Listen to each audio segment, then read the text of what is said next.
Hello guys, welcome back to this channel. In today's video, I'm going to show you how to make your plant grow faster in Plant versus Brainrot game of Roblox.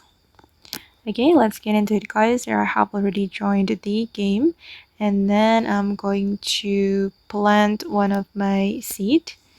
I'm going to go to the seed menu and I'm going to plant the strawberry.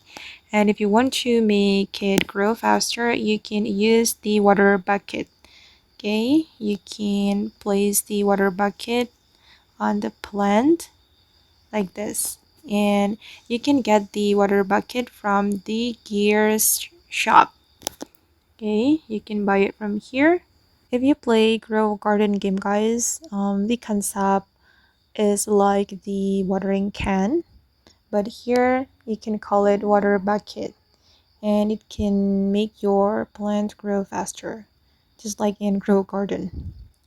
Okay guys, and that's how you can make your plant grow faster. I hope this video will be useful for you.